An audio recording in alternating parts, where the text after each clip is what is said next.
राह संघर्ष की जो चलता है वही संसार को बदलता है, जिसने रात में जंग जीती वही सूर्य बनकर निकलता है। हेलो दोस्तों, स्वागत है आपका आज के इस नए वीडियो में जो प्रधानमंत्री से संबंधित है। दोस्तों, क्या है प्रधानमंत्री का पद, क्या है इनसे प्रधानमंत्री की मंत्रिपरिषद, आज संपूर्ण चर्चा करने वाले हैं और साथ में हम इसको समझकर साथ में याद भी कर लेंगे।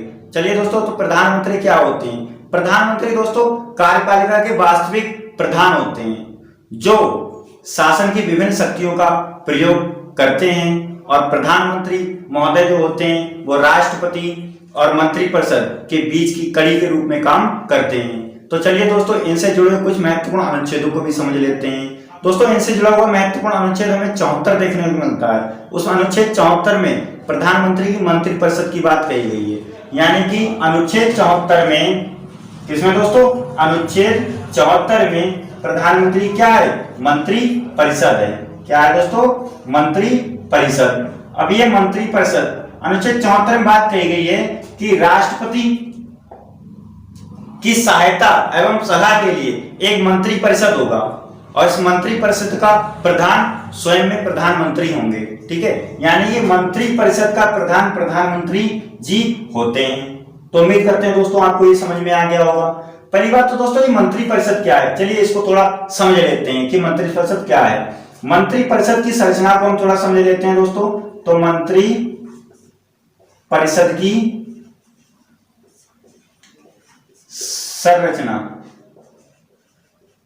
दोस्तों मंत्री परिषद में हमें 4 प्रकार के मंत्री देखने को मिलते हैं। कितने प्रकार के? 4 प्रकार के मंत्री। पहले हमारे कैबिनेट मंत्री,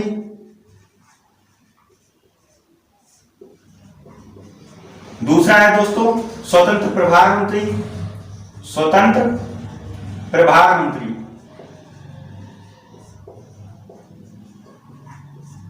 तीसरे मंत्री के रूप में हमें देखने को मिलते हैं केंद्रीय राज्य मंत्री, और चौथे हैं दोस्तों उप मंत्री।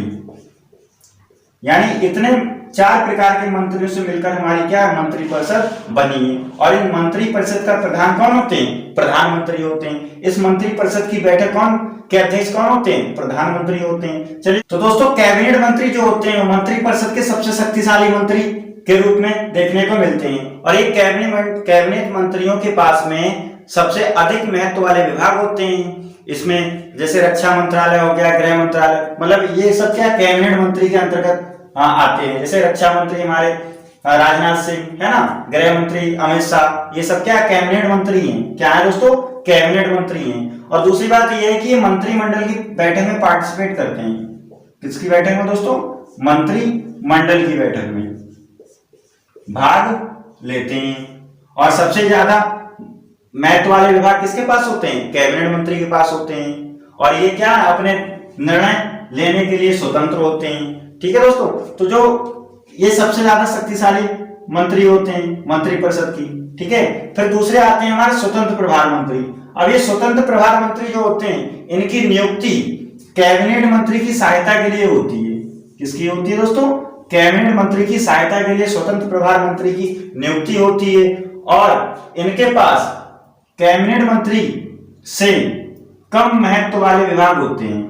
यानी कि स्वतंत्र प्रभार मंत्री के पास कैबिनेट मंत्री से कम महत्व वाले विभाग होते हैं, और इनकी बैठक ये मंत्रिमंडल की बैठक में पार्टिसिपेट नहीं करते हैं। ठीक है दोस्तों, तो इनकी नियुक्ति खासकर कैबिनेट मंत्री की सहायता के लिए की जाती है। फिर आते हैं केंद्रीय राज्य मंत्री। अभी केंद्रीय राज्य मंत्री क्या है? केंद्रीय राज्य मंत्री की नियुक्ति जो होती है इनकी भी कैबिनेट मंत्री की सहायता के लिए की जाती है। मतलब केंद्रीय राज्य मंत्री की नियुक्ति किसके लिए की जाती है? कैबिनेट मंत्री की सहायता के लिए की जाती है। और इनके पास स्वतंत्र प्रभार मंत्री से कम महत्व वाले विभाग होते हैं।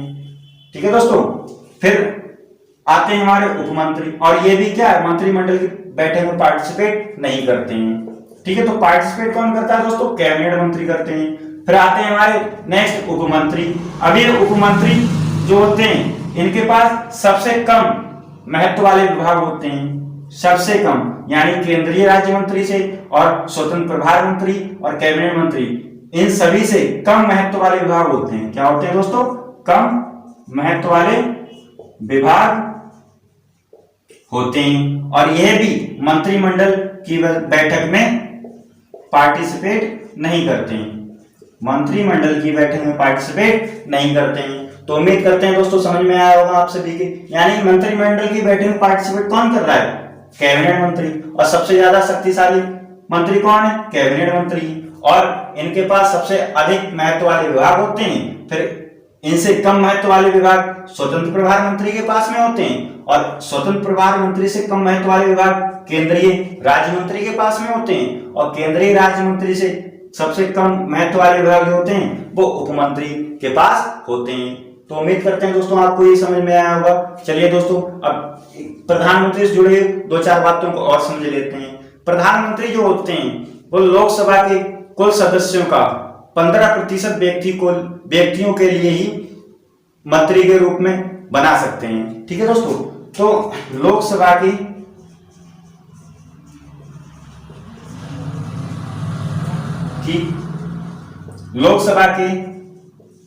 कुल सदस्यों का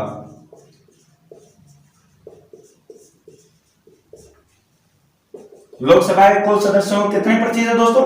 15% व्यक्तियों को ही मंत्री बना सकते हैं प्रधानमंत्री। ठीक है, तो व्यक्तियों को ही मंत्री बना सकते हैं। ये प्रावधान हुआ था दोस्तों, ये 91वां संविधान संशोधन हुआ था 2003 में, तब ये प्रावधान रखा गया। यानी कि प्रधानमंत्री जो होते हैं वो लोकसभा के कुल सदस्यों का 15% व्यक्तियों को ही मंत्री बनाएंगे, और ये मंत्री का कैबिनेट मंत्री हो सकता है, स्वतंत्र प्रभार मंत्री हो सकता है, केंद्रीय राज्य मंत्री हो सकता है, या उप मंत्री हो सकता है। ठीक है, तो ये प्रधानमंत्री पे डिपेंड करता है कि किसको क्या बनाएंगे। ठीक है, तो लोकसभा के कुल सदस्यों का कितना प्रतिशत? 15%।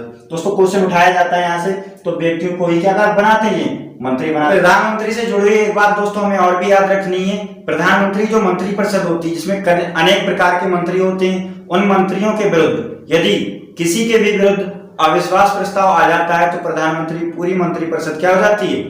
निरस्त हो जाती है, यानी कि भंग हो जाती है। तो प्रधानमंत्री किसी मंत्री के प्रति क्या आ जाना चाहिए? अविश्वास प्रस्ताव आ जाना चाहिए।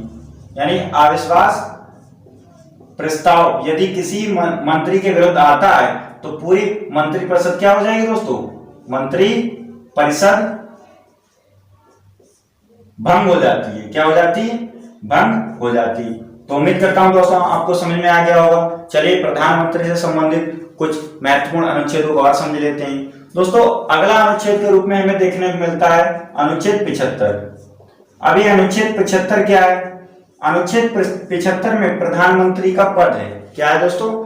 प्रधानमंत्री का पद। जबकि 74 में क्या था? प्रधानमंत्री की मंत्रिपरिषद थी, जिसका वास्तविक हेड कौन होते हैं? प्रधानमंत्री होते हैं, है ना। तो प्रधानमंत्री का पद है,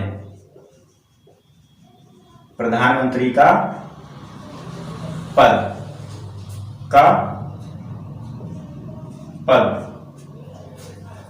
दोस्तों आर्टिकल 75 के तहत राष्ट्रपति महोदय के द्वारा एक प्रधानमंत्री की नियुक्ति होती है। क्या होती है दोस्तों? प्रधानमंत्री की नियुक्ति होती है। जबकि अन्य मंत्रियों की नियुक्ति राष्ट्रपति प्रधानमंत्री की सलाह पर करते हैं। तो इसमें ये बात कही गई है। तो उम्मीद करते हैं दोस्तों आर्टिकल 75 भी आपके समझ में आ गया होगा। अब प्रधानमंत्री की योग्यताएं क्या क्या हैं उनको भी देख लेते हैं नजर में। तो पीएम की योग्यताएं, मतलब कौन कौन सी योग्यताएं रखे व्यक्ति तो प्रधानमंत्री बन सकता है, उसको समझ लेते हैं। पीएम की योग्यताएं, तो दोस्तों पहली योग्यता तो यही होनी चाहिए कि वह भारत का नागरिक हो, भारत का नागरिक हो।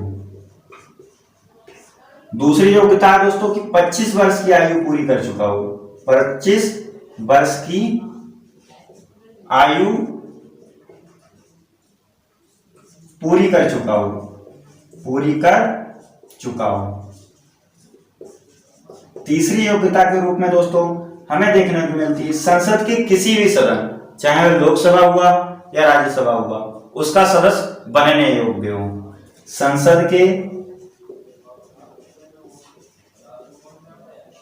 किसी सदन का सदस्य हो, का सदस्य हो। ठीक है दोस्तों, तो उम्मीद करता हूं इतनी बात आपके समझ में आ गई होगी। चौथी योग्यता के रूप में हमें देखने को मिलती है लाभ के पद पर ना हो, लाभ के पद पर ना हो। और दोस्तों यदि संसद की किसी भी सदन का सदस्य यदि वह नहीं है, ठीक है, तो उसके लिए मैक्सिमम 6 माह की अवधि में सदस्यता उसको लेनी होती है। ठीक है, तो इतनी अगर योग्यताएं कोई रखता हो तो वह प्रधानमंत्री बनने योग्य है, और संसद के किसी भी सदन का एक सदस्य होना चाहिए, चाहे वह लोकसभा हुआ या राज्यसभा हुआ। ठीक है दोस्तों, और लाभ के पद पर ना हो और भारत का नागरिक होना चाहिए और 25 वर्ष की आयु पूरी कर चुका हो, जबकि राष्ट्रपति में हमने पढ़ा था 35 वर्ष की आयु पूरी कर चुका हो। तो दोस्तों आयु को ध्यान रखिएगा, क्वेश्चन उठाए जाते हैं यहाँ पे वनडे एग्जाम में। तो उम्मीद करते हैं दोस्तों आपको ये समझ में आ गया होगा। चलिए दोस्तों अब आगे बढ़ते हैं, प्रधानमंत्री कार्य एवं शक्तियों को भी समझ लेते हैं। ठीक है दोस्तों, तो प्रधानमंत्री कार्य एवं शक्तियां क्या क्या हैं और उनके बारे में समझ लेते हैं। शक्तियां,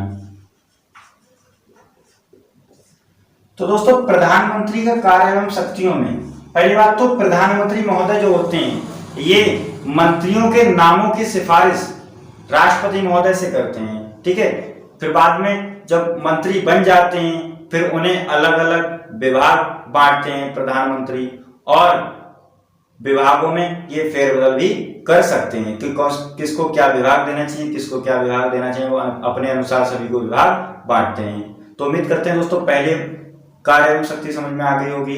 फिर नेक्स्ट है जैसे भारत का महान्यायवादी,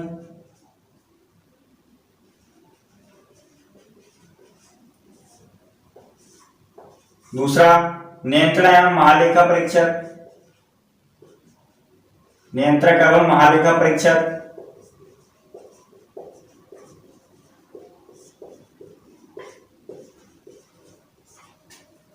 तीसरा संघ लोक सेवा आयोग के अध्यक्ष,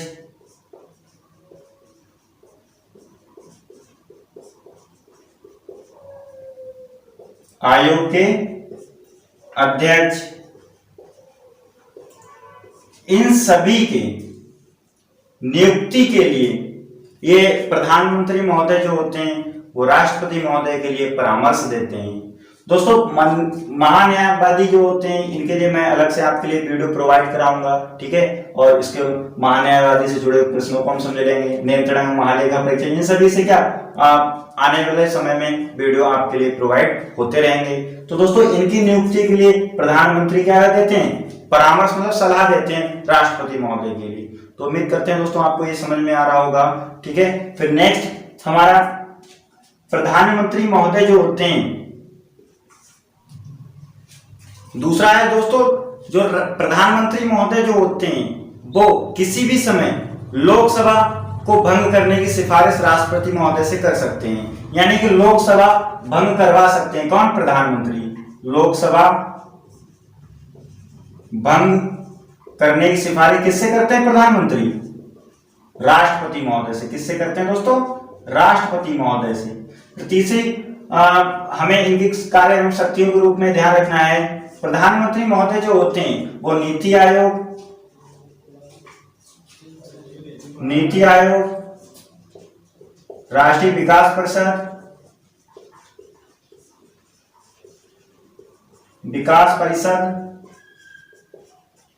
राष्ट्रीय एकता के अध्यक्ष भी होते हैं, राष्ट्रीय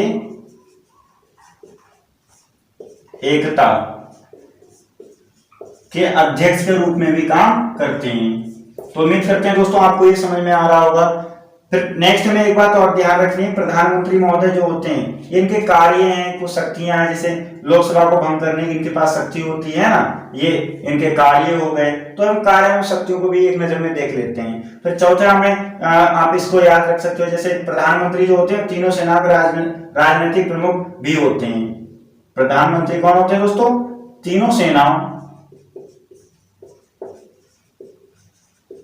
के राजनैतिक प्रमुख होते हैं, राजनैतिक प्रमुख होते हैं। तो उम्मीद करते हैं दोस्तों आपको प्रधानमंत्री कार्य एवं शक्तियां आराम से समझ में आई होंगी और आपने इसको नोट भी किया होगा। चलिए दोस्तों, अब हम कुछ अब तक के जितने प्रधानमंत्री रहे हैं थोड़ा उनको भी समझ लेते हैं और साथ साथ में उनको भी याद भी कर लेंगे, उनसे जुड़ी हुई कुछ बातों को हमें याद रखना है। तो चलिए मैं इसको रफ करता हूं, क्या क्या बातें थी, ठीक है, उनको समझने का प्रयास करेंगे। अब तक के प्रधानमंत्री, तो दोस्तों भारत के प्रथम प्रधानमंत्री के रूप में हमें देखने को मिलते हैं पंडित जवाहरलाल नेहरू। कौन देखने को मिलते हैं दोस्तों? पंडित जवाहरलाल नेहरू। दूसरे प्रधानमंत्री के रूप में हमें देखने को मिलते हैं लाल बहादुर शास्त्री। लाल बहादुर शास्त्री। और तीसरे प्रधानमंत्री के रूप में हमें देखने को मिलती हैं इंदिरा गांधी। इंदिरा गांधी। और चौथे प्रधानमंत्री के रूप में हमें देखने को मिलते हैं मोरारजी देसाई। और पांचवें प्रधानमंत्री के रूप में हमें देखने को मिलते हैं चौधरी चरण सिंह। चौधरी चरण सिंह। चलिए अब इनसे जुड़ी कुछ बातों को हम याद रख लेते हैं। दोस्तों जो शुरू के प्रधानमंत्री रहे, प्रथम प्रधानमंत्री पंडित जवाहरलाल नेहरू, लाल बहादुर शास्त्री और इंदिरा गांधी, ठीक है, इन तीनों की पदावधि के दौरान मृत्यु हो गई है, ठीक है, यानी पदावधि के दौरान इन तीनों ऊपर जो शुरू के तीन प्रधानमंत्री रहे पदावधियां के दौरान, पदावधि के दौरान किसकी मृत्यु हुई? पंडित जवाहरलाल नेहरू की, लाल बहादुर शास्त्री और इंदिरा गांधी के दौरान मृत्यु हुई थी। तो उम्मीद करते हैं दोस्तों आपको ये समझ में आ गया होगा। और भारत की प्रथम महिला प्रधानमंत्री जो थी वो इंदिरा गांधी थी, ठीक है दोस्तों, तो पूछ लिया जाता है कभी कभार, ठीक है। फिर नेक्स्ट हमारे हैं मोरारजी देसाई। अब ये मोरारजी देसाई जो थे ये प्रथम गैर कांग्रेसी प्रधानमंत्री थे, ठीक है। तो प्रथम गैर कांग्रेसी प्रधानमंत्री कौन है? प्रथम गैर कांग्रेसी पीएम। और ये मोरारजी देसाई जो थे ये इनकी उम्र भी सबसे ज्यादा थी, सबसे ज्यादा उम्र के प्रधानमंत्री, ज्यादा उम्र के प्रधानमंत्री रहे हैं। कौन? मोरारजी देसाई। तो उम्मीद करते हैं दोस्तों आपको ये समझ में आया होगा। फिर नेक्स्ट है चौधरी चरण सिंह। अब ये चौधरी चरण सिंह जो थे ये कभी भी लोकसभा में उपस्थित नहीं हुए, ठीक है, यानी कि लोकसभा में ये कभी भी उपस्थित नहीं हुए,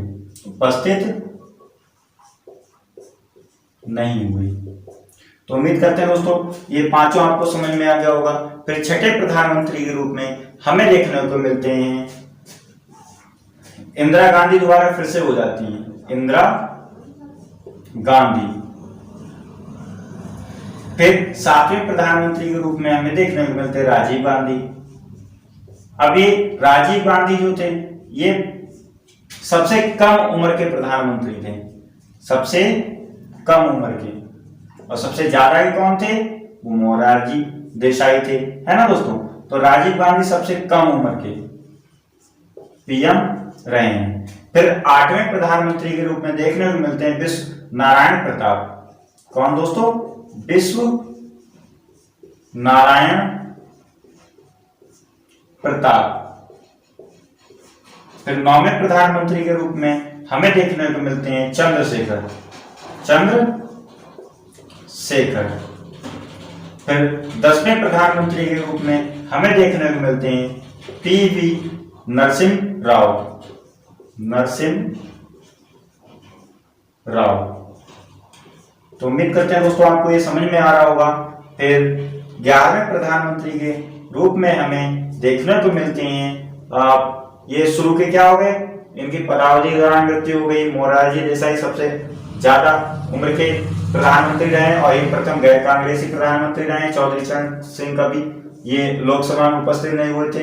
फिर दूसरी बार इंदिरा गांधी बनती और तीसरी बार राजीव गांधी, मतलब 7वीं बार राजीव गांधी बनते और ये सबसे कम उम्र के प्रधानमंत्री के रूप में मिलते हैं देखने को। फिर नेक्स्ट है हमारे विश्व नारायण प्रताप सिंह। फिर नेक्स्ट उसके बाद में जो बनते हैं वो हमारे चंद्रशेखर बनते हैं, फिर नेक्स्ट हमारे पीवी नरसिम्हा राव बनते हैं, फिर अगले प्रधानमंत्री के रूप में अटल बिहारी वाजपेयी देखने को मिलते हैं। अटल बिहारी वाजपेयी। तो दोस्तों अटल बिहारी वाजपेयी जो 11वें प्रधानमंत्री के रूप में बने थे, ये मात्र सबसे कम मतलब 13 दिन के लिए इस समय प्रधानमंत्री बने थे, जबकि सबसे ज्यादा प्रधानमंत्री मतलब कार्यकाल की दृष्टि से देखा जाए तो सबसे ज्यादा समय तक प्रधानमंत्री कौन रहे? पंडित जवाहरलाल नेहरू। तो उम्मीद करते हैं दोस्तों आपको ये समझ में आ रहा होगा। चलिए मैं इसको रफ करता हूं, कुछ बचे हुए प्रधानमंत्री को भी समझ लेते हैं। चलिए दोस्तों, तो 12वें प्रधानमंत्री के रूप में हमें देखने को मिलते हैं एच.डी. देवगौड़ा। 12वें प्रधानमंत्री कौन है दोस्तों? एच.डी. देवगौड़ा। फिर 13वें प्रधानमंत्री के रूप में हमें देखने को मिलते हैं आई.के. गुजराल। फिर 14वें प्रधानमंत्री के रूप में हमें देखने को मिलते हैं अटल बिहारी वाजपेयी। अटल बिहारी वाजपेयी। ठीक है दोस्तों, अटल बिहारी वाजपेयी पहले जो 13 दिन के लिए आए थे, है ना। फिर बाद में 14वें नंबर पे अटल बिहारी वाजपेयी फिर से प्रधानमंत्री के पद पर आ जाते हैं। फिर ये 15वीं बार भी प्रधानमंत्री के पद पर रहते हैं, यानी 2 बार यहाँ पे अटल बिहारी वाजपेयी का कार्यकाल पूरा हो जाता है। फिर अगली बार भी क्या अटल बिहारी वाजपेयी प्रधानमंत्री बनते हैं। वाजपेयी। तो उम्मीद करते हैं दोस्तों आपको ये समझ में आ रहा होगा। फिर 16वें प्रधानमंत्री के रूप में हमें देखने को मिलते हैं मनमोहन सिंह। डॉक्टर मनमोहन सिंह। मनमोहन सिंह। फिर 17वें प्रधानमंत्री के रूप में हमें देखने को मिल रहे हैं वर्तमान में नरेंद्र मोदी। नरेंद्र मोदी। तो उम्मीद करते हैं दोस्तों आपको ये समझ में आया होगा और साथ में आपने याद भी कर लिया होगा। 1 से 2 बार आप वीडियो को देखिएगा, आपको अच्छे से समझ में आएगा। उम्मीद करते हैं दोस्तों। तो ये नरेंद्र मोदी से जुड़े कई सारी घटनाएं हो रही हैं, जैसे नोटबंदी, है ना। नरेंद्र मोदी के समय पे जम्मू कश्मीर से 370 धारा अनुच्छेद 370 को हटाना, ये नरेंद्र मोदी ने।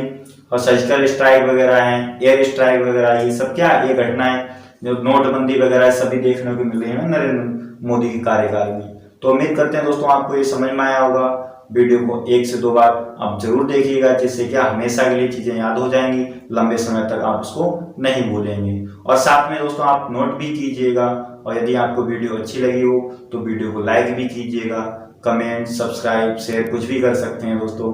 तो मिलते हैं नेक्स्ट वीडियो में, तब तक के लिए जय हिंद दोस्तों।